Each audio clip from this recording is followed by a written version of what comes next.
is now 9:30.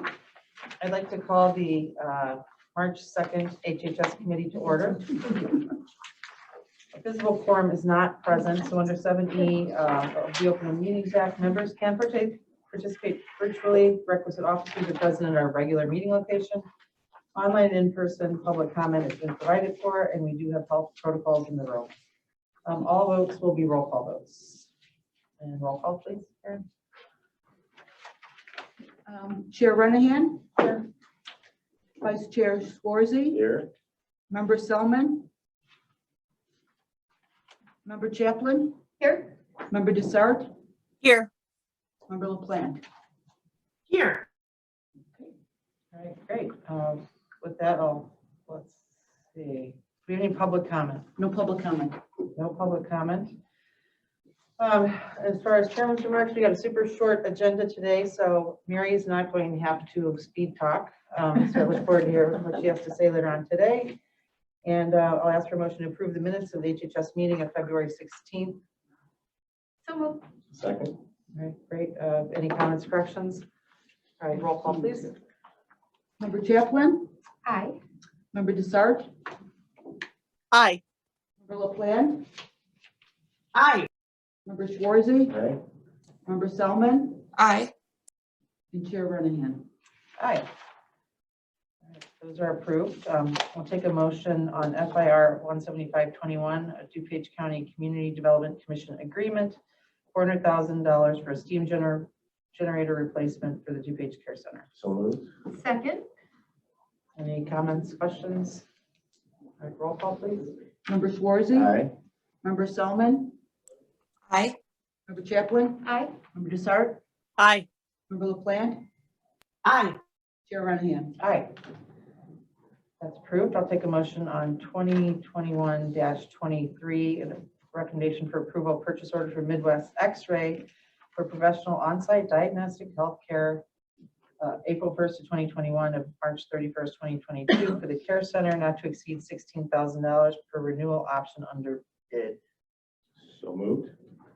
Second. Questions, comments? Roll call, please. Member Swarzy. Aye. Member Selman. Aye. Member Chaplin. Aye. Member Desart. I think I saw her lips. Yeah. Aye. I love Member LaPlante. Aye. Chair Renahan. Aye. That's approved. We have two travel requests. I'll ask for a motion on 2021-217 weatherization assessor to attend mandatory healthy home evaluative training course in Champaign, March 22nd, 2021 through March 26th. Grant funded, total of $760. Motion? So moved. Second? Second. Second. Questions, comments? Roll call, please. Member Chaplin. Aye. Member Desart. Aye. Member LaPlante. Aye. Member Swarzy. Aye. Member Selman. Aye. And Chair Renahan. Aye, that's approved. I have one more travel request. That's for motion on 2021-211. Again, weatherization assessor to attend mandatory training for weatherization Department of Community Services. It was originally scheduled, now extended from 4 days to 5. March 7th, 2021 to March 12th, 2021. Approximate cost $1,017.36. So moved. Second. Okay, any questions, comments? All right, roll call, please. Member Swarzy. Aye. Member Selman. Aye. Member Chaplin. Aye. Member Desart. Aye. Member LaPlante. Aye. Chair Renahan. Aye, that's approved. I have one item on our consent, which is, I'll ask for a motion on 2021-212 extend contract issued to Kronos for software upgrade from Flash conversion to HTML for the Care Center, August 25th, 2021 for completion of software upgrades. So moved. So moved to Sarge. Second. All right, great. Questions, comments? Roll call, please. Member Desart. Aye. Member LaPlante. Aye. Member Swarzy. Aye. Member Selman. Aye.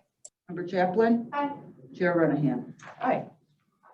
That is approved. Moving on to informational. I'll ask for a motion to combine the informational items and place on file A, B, C, and D. So moved. Second to start. Questions on combining these items? Roll call, please. Member Chaplin. Aye. Member Desart. Aye. Member LaPlante. Aye. Member Schwartzy. Aye. Member Selman. Aye.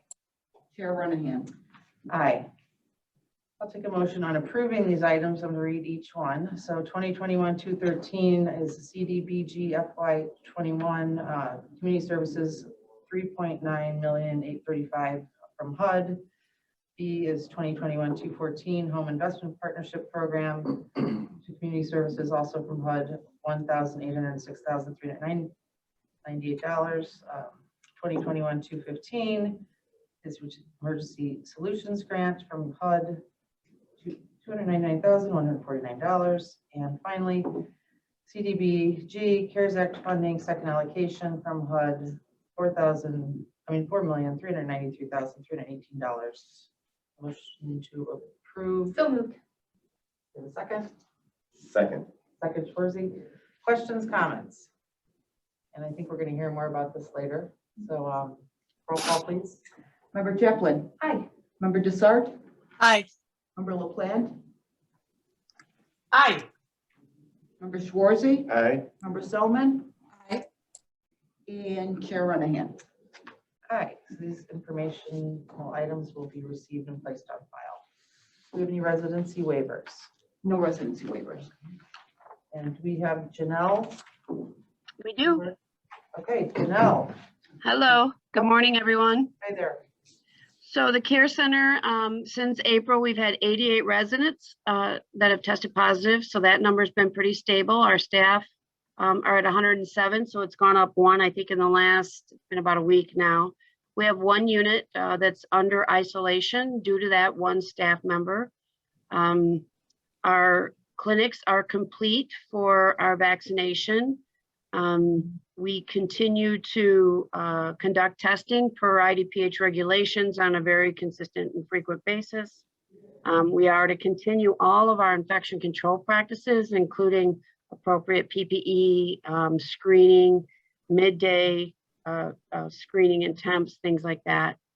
We have to get to 28 days before we can look, without a case of a resident or staff, before we can look at any reopening phases or transition through the phases. It's a very slow, structured process. Our 28th day, I believe, is around March 12th, unless that changed recently because of our most recent case. But we've gotten to about 20 days before we have one positive. So once we get there, we're thinking that the first thing we would be able to do is start up the outdoor visits, then maybe some small group dining or small group activities. We were there late summer last fall, and then had to shut everything down when cases rose again. So we are turning our focus a little bit on emergency preparedness. There are approximately 40 tags or deficiencies under the E category for life safety code now. Those are all related to emergency preparedness categories, such as if we had a fire or a disaster, everything from electrical to a tornado. So these tags require a lot of information and a lot of activity. We're in the process of putting together a binder, so when the surveyor comes in, we can actually just hand them the binder. Last year, Life Safety Code was the first one to conduct this survey for the first time and introduce these tags, and they basically said you bring your stuff into the room and nobody can leave. So what you have to produce in this room is all you get. Why they did that format, I don't know, but they're not doing that format anymore. But nonetheless, we want to hand them one binder with everything they need. Included in these would be like a tabletop exercise, a full-scale exercise of preparedness. So COVID is an example of a full-scale exercise. We certainly have all of our binders to share on all of our, our COVID activities. We're looking to conduct a simulated evacuation and potentially a simulated elopement, just as part of our preparedness process. So that's kind of the care center in a nutshell for this meeting. Any questions? Member Selman? Thank you, Chair Renahan. Janelle, I think I heard you say the vaccination clinics are complete. So can you update us on how much of your staff has been vaccinated now? About 73%. Okay, and then for those who are choosing not to vaccinate, do we have a cost on how much it costs us to put people in full PPE because they're not vaccinating for a day? I really don't have that cost. at Could this we point in get that time. understood? Because I want to get back to this point. I don't think it's acceptable. We have medical staff who are denying getting the vaccine unless they have a real medical or a faith reason.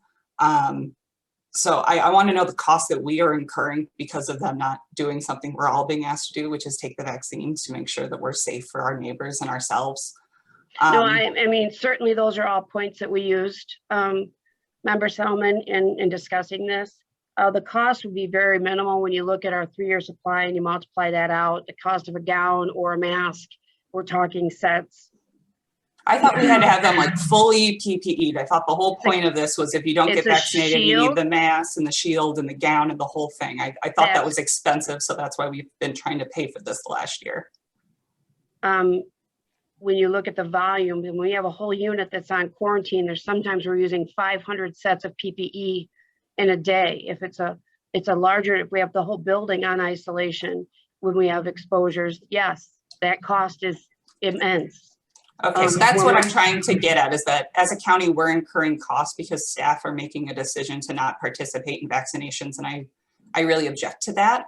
I think we need to continue for those who are not getting the vaccination, which sounds like it's over a quarter of your staff. They need to be either reassigned to places where they don't need to be in full PPE so that we are not incurring the cost of their decision. Do you understand my They issue would have there? to wear full PPE to be in this building, period. And what we're proposing is actually more than what our industry is showing. Our peers in communities are very little difference in those non-vaccinated or almost none. So, Yeah, but I want to set the standard. I want to be doing what's best. I don't want to be just doing the base. With all due respect, Janelle, though, having over 25% of staff still not vaccinated, that's something we still really need to be working on. Yeah. Especially because it's my understanding those staff come in and out of the building. This isn't their only job. They're going to other facilities unvaccinated. Can bring it. Right. So that's a huge issue. Yeah, we can't, my understanding is we cannot mandate it. My understanding is that's not true. So I would really appreciate if you could circle back to HR on that because it's not the case. Janelle, can we possibly get some information? As you talked about kind of best practices standards within, the nursing care, long-term care facilities, just provide that to us because I think that might be helpful. I mean, we know there's no federal mandate to receive a vaccine. So on balance, I'd like to hear, what is the rule in the long-term care facility? The rule is that you're to have a policy to address those that do not get vaccinated in reference to PPE. That the IDPH, they're not touching this with defining exactly what buildings need to do. So what we are doing is based on our information of gathering, we're doing a lot more than we're doing more than any other facility we've inquired with. So then again, I would like a follow-up with HR to confirm that if you're feeling that you have no recourse, that's not what I've been told. And so for our next meeting, can we have that clarified? Because if you don't have the tools to enforce it, that's a whole other conversation. But if you do have the tools to enforce it, I want to make sure we're backing you up so that your facility can be as safe as possible. And I have no doubt you're doing what is best practices in this space, but that doesn't mean that we can't do better. And with something that, we're playing this game where, yes, we have vaccinations, but these variants are coming. And so we're sort of playing a timing game. And so to have staff who are supposed to have medical expertise in some various, levels of professional qualification, not understanding their obligation is still really upsetting to me. And that the fact that it's over 25% of staff, I just want to make sure it stays on our agenda and something that we're all paying attention to. Certainly. Last week when we put this forward and implemented the education, we have a lot of staff that are unhappy with what we're putting forth. And so we did do re-education with them on the appropriate PPE and how to apply the appropriate PPE, whatnot. And if they're not applying it, there's, I assume, repercussions for that. Because if you're not vaccinated, you at the very least should be. That is correct. Okay. And all right, thank you, Chairwoman. All right, thank you for your comments. I think I saw Member LaPlante's hand up way back in the beginning. Go ahead, please. Yes, thank you so much, Chairwoman. I have the same question as Member Solomon, so I appreciate your response. And I know that we were at 33% unvaccinated staff the previous meetings. So 27%, you know, a 6% swing. I would just like to sort of emphasize and reiterate that that's not quite enough, what we need.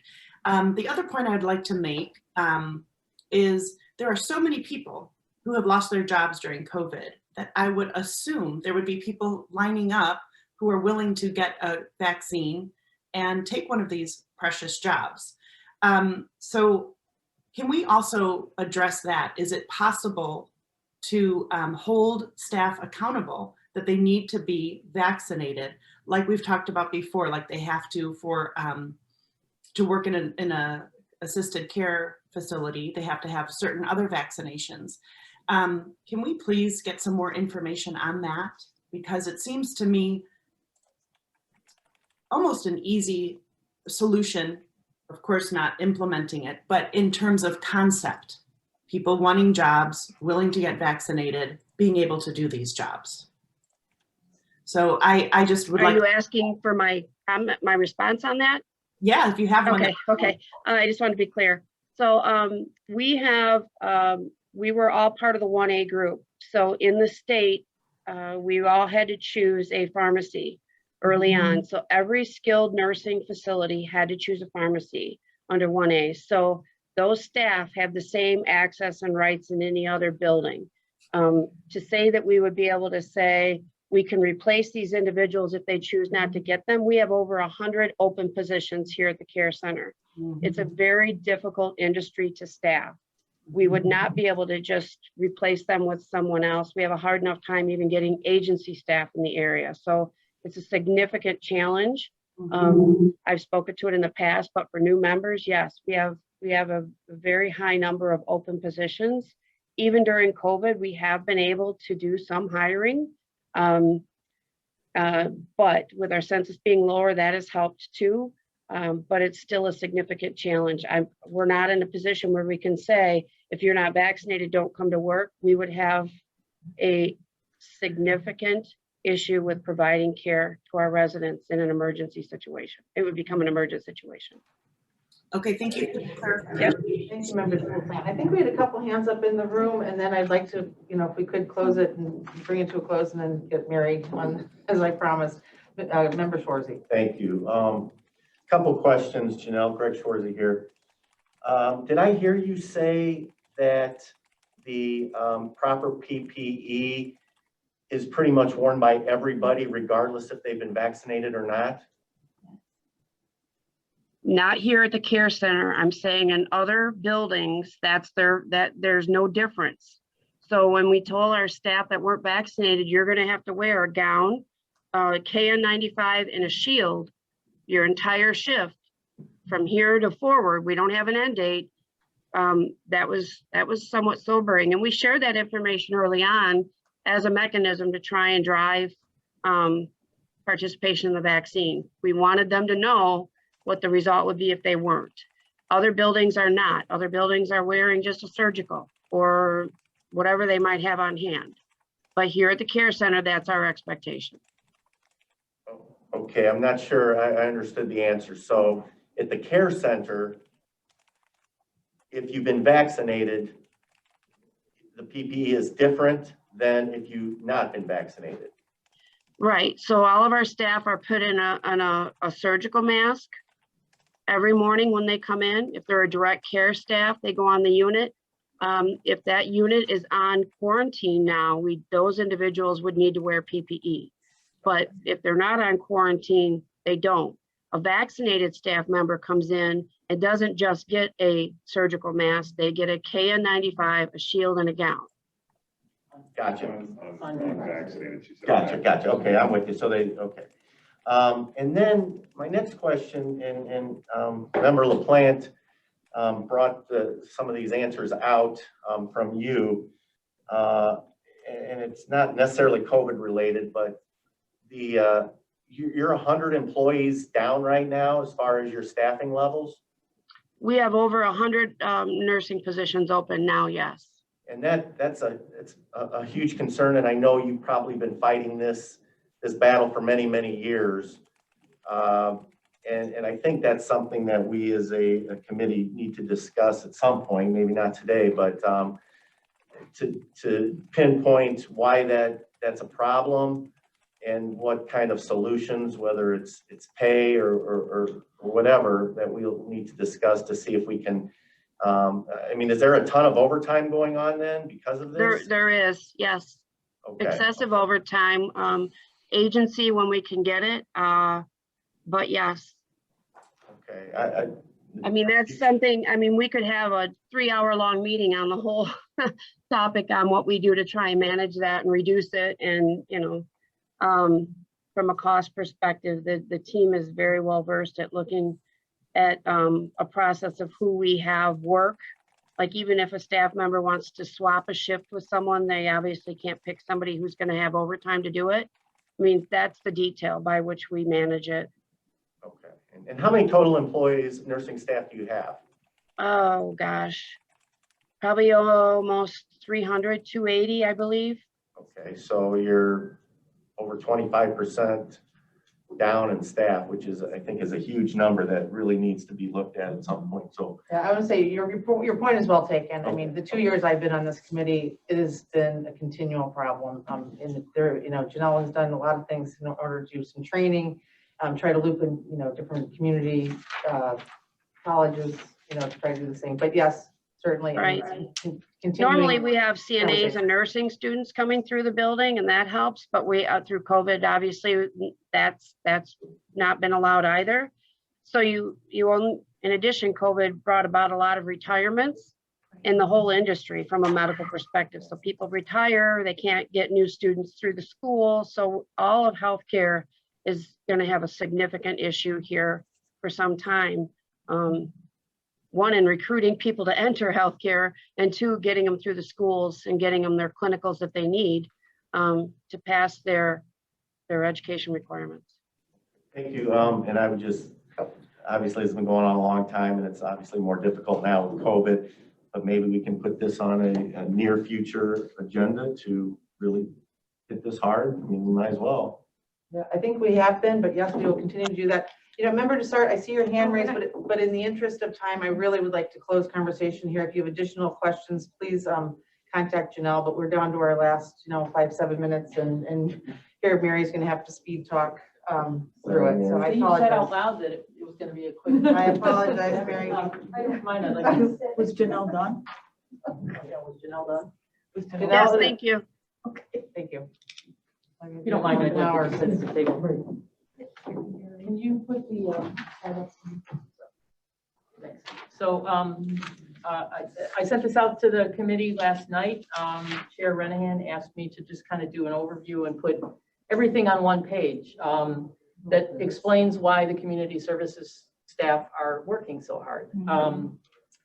I'll just kind of briefly talk about kind of the status of 2021, the CARES Act, and then what might be coming down the pike.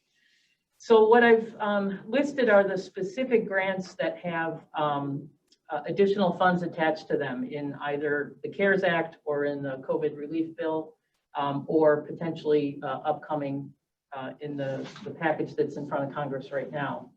The CDBG CARES Act money, we are in the process of reviewing applications for the public service category. We set aside 1.5 million in public services, and those recommendations will be going to the Community Development Commission at the April meeting, and then they'll be coming here. We narrowed the eligibility to housing and food assistance.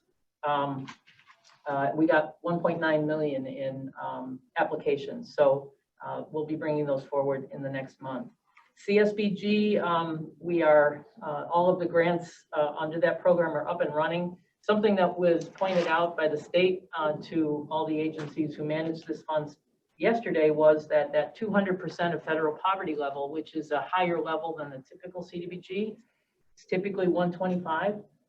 That 200% expires at the end of September.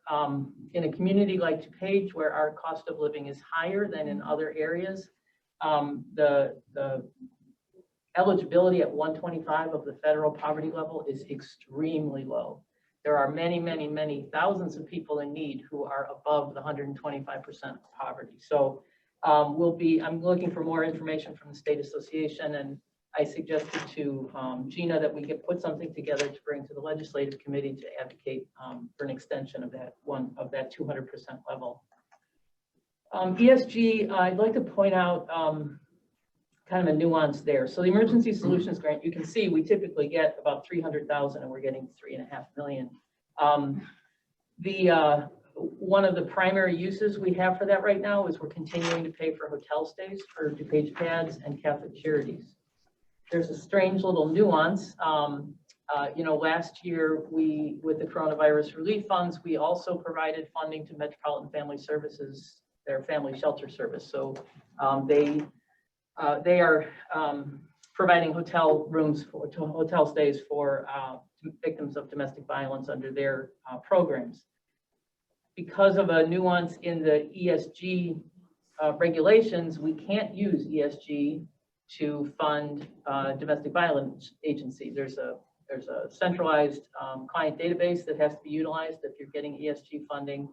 Domestic violence agencies, obviously for confidentiality reasons, can't use that. So we may be coming to the board with a request from general fund to continue to assist for those hotel stays. We do have some other funding. CSBG can pay for a small portion, but we'll probably be looking for some general fund support in order to continue that support.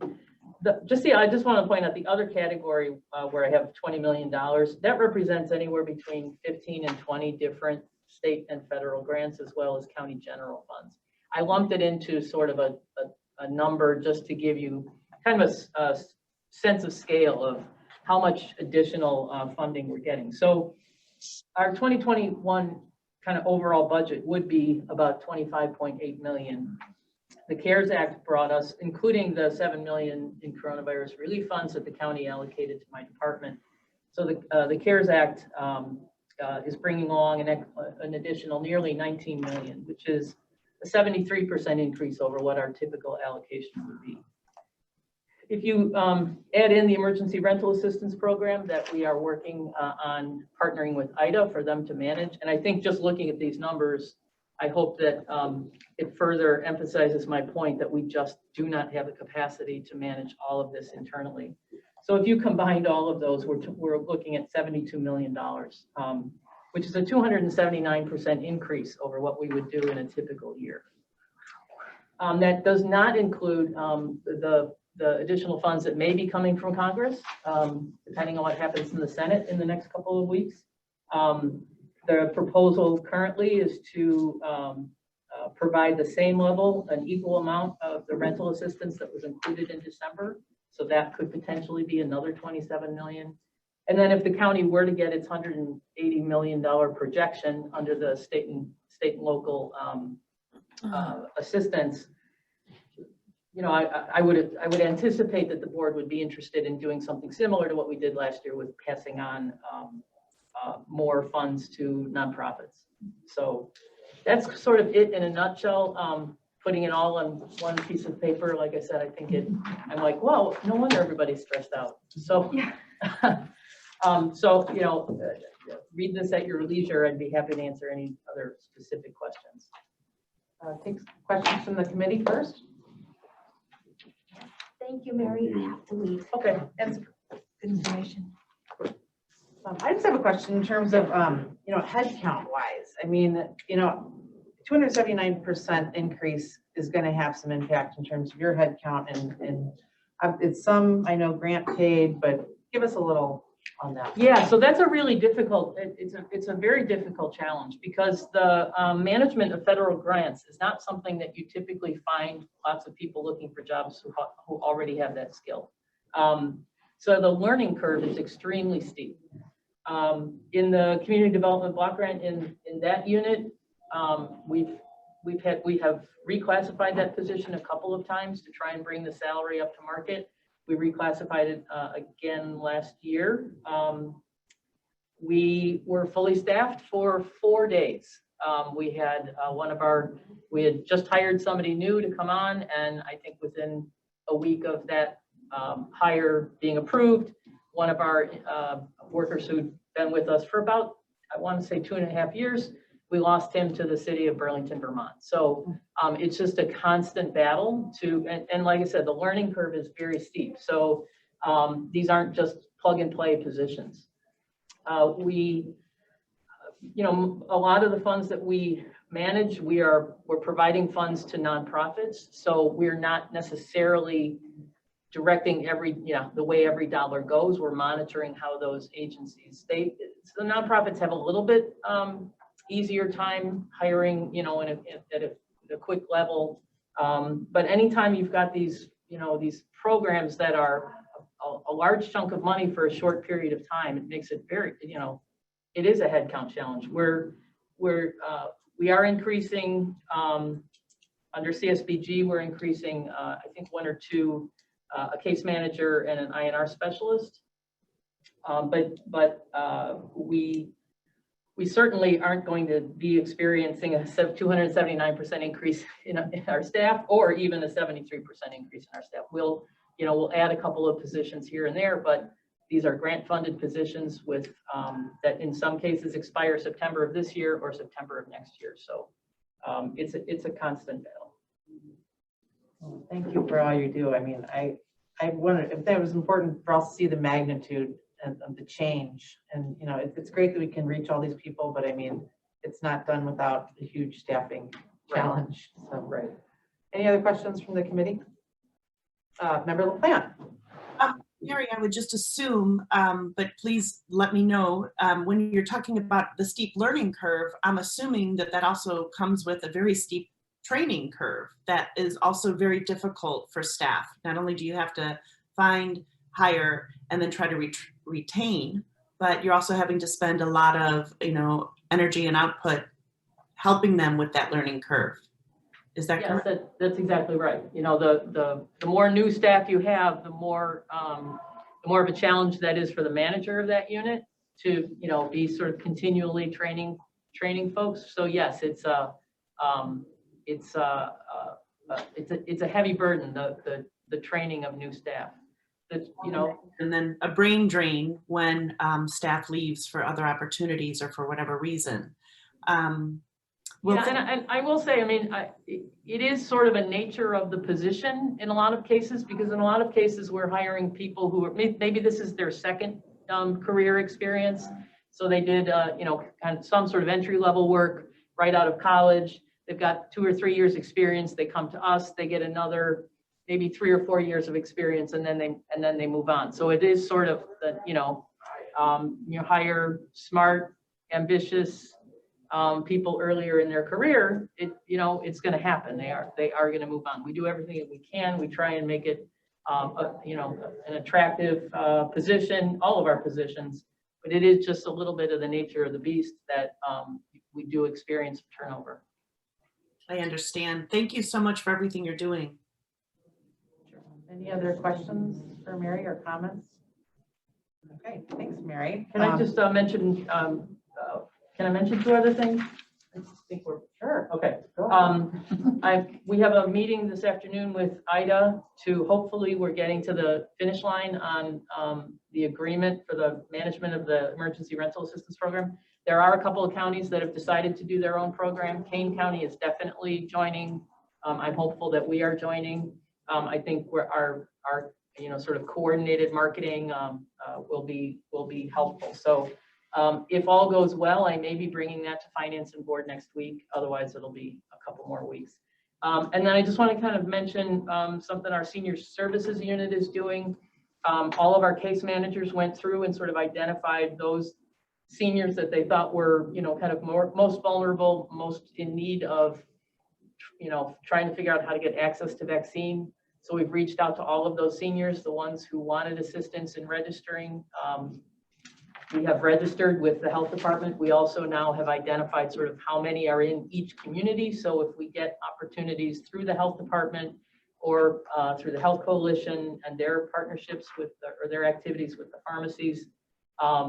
We're looking for opportunities to either bring seniors to the vaccine or bring the vaccine to seniors. We've also reached out to all the senior buildings in the community to see which ones are organizing vaccination clinics. The good news is that most of the senior buildings are already working with either CVS or Walgreens or Osco, and trying to establish a mobile clinic. So, but there are about 5 that didn't have any plans, and so we've identified those, and we're providing that information to the health department in the hopes that we can sort of be a conduit between the where the seniors are and where the vaccine is.